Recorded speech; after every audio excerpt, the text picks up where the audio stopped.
I'm putting this presentation together to petition Diabetes Australia to undergo a study on youth diabetes and Aboriginal and Torres Strait Islanders and their families. After spending many hours looking at information online, there is no specific reports on adolescent diabetes in Aboriginals and Torres Strait Islanders. There was an excellent study done in July 2014. It was done online, called the Diabetes Miles Youth Study. Its report highlights the psychological well-being and quality of life issues facing young Australians with type 1 diabetes and their parents. It also looked at diabetes management, healthcare, access, social support, quality of life, general emotional well-being, and diabetes-related stress.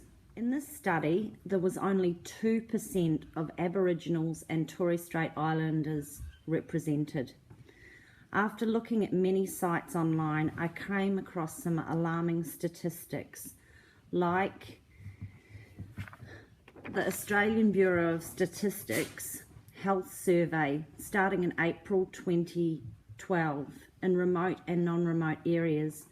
Aboriginal and Torres Strait Islanders rate for diabetes and high sugar levels were between 3 and 5 times as high as the comparable rate for non-Indigenous in all age groups.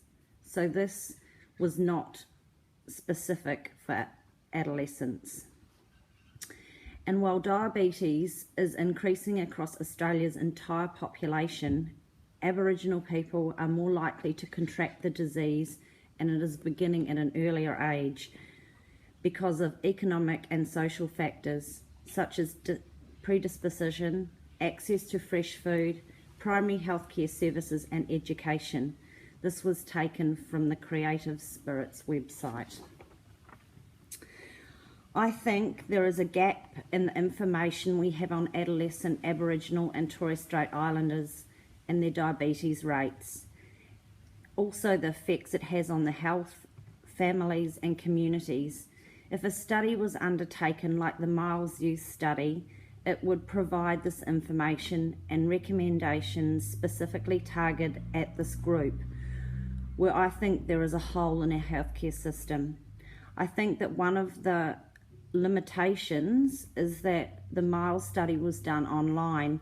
This may not be possible in some remote communities, so it may be more effective to do this the old-fashioned paper survey way.